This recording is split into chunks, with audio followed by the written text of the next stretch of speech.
आज पूरी कौम ने देखा कि पीडीएम की सरकार पहले इलेक्शन से हुई फरार और आज अदालत से हुई फरार।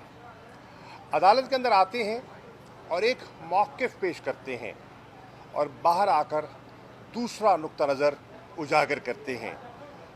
आज वाज़े हो गया कि पीडीएम के इख्तलाफात खुलकर सामने आ गए और पूरी कौम ने देखा कि तमाम पीडीएम की जमातें एक तरफ और मौलाना फजल रहमान की जेयूआई एक तरफ, उन्होंने आने से इनकार किया।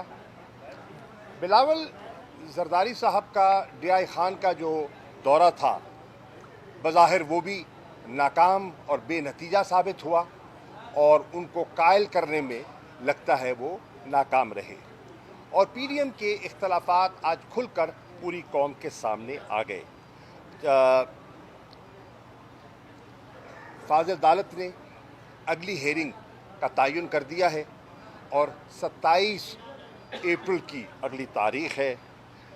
हमें लगता है आज की सारे इंटरेक्शन को देखते हुए कि पीडीएम की सरकार जो वे फॉरवर्ड है उस पर मुकम्मल तौर पर कंफ्यूज्ड है। एक तरफ उन्होंने खड़े होकर कहा कि हम फैसले को तस्लीम करते हैं, हम अदालत को तस्लीम करते हैं, और दूसरी तरफ उन्होंने ख्वाहिश जाहिर की कि मुल्क को इंतशार से बचाने के लिए एक दिन अगर इंतखाबात हो जाएं तो ये उनकी तरजीह है। मज़ाकरात की उन्हें दावत दी और तहरीक इंसाफ ने कहा कि हम मज़ाकरात के लिए तैयार हैं, आइन के दायरे के अंदर रहते हुए, आइन के फ्रेमवर्क के अंदर रहते हुए हमने मज़ाकरात से कभी इनकार नहीं किया। और जो गुफ्तगू मौलाना फजल रहमान साहब ने की है अदालत के बारे में, वो मेरी नज़र में इतनी कदावर शख्सियत को नहीं करनी चाहिए। ये अदालतों का एहतराम हम पर लाजिम है।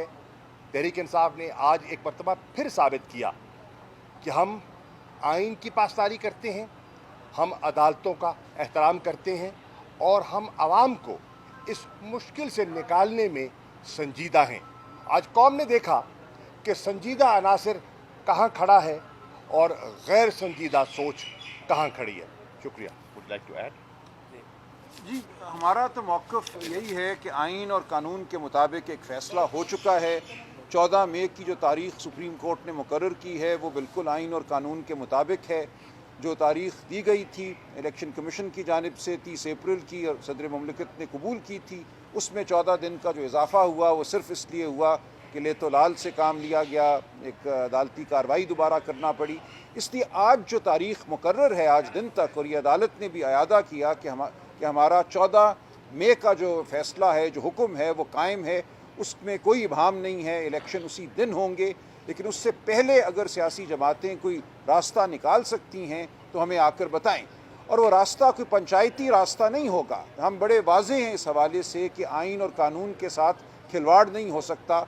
2 जमातें या 10 जमातें बैठ कर आइन को नज़रअंदाज नहीं कर सकती। हमारा मौक़िफ़ यही था जो हम अदालत के सामने पेश करेंगे कि अगर कोई रास्ता निकालना है तो उसको आइन और कानून में जगह देनी होगी। इसके लिए अगर कोई आइनी कानूनी तरमीम की ज़रूरत हुई तो वो भी पीटीआई करने के लिए तैयार है। अपने मेंबरान को नेशनल असम्बली में और सेनेट में पीटीआई जो है ये बिल्कुल उनके वोट डलवाने के लिए तैयार है कि आइन में एक दफ़ा तरमीम हो सके, वरना आइन के साथ ये खिलवाड़ नहीं है। ऐसा नहीं है कि कोई पंचायती फ़ैसला 90 दिन की मुद्दत को बढ़ा देगा।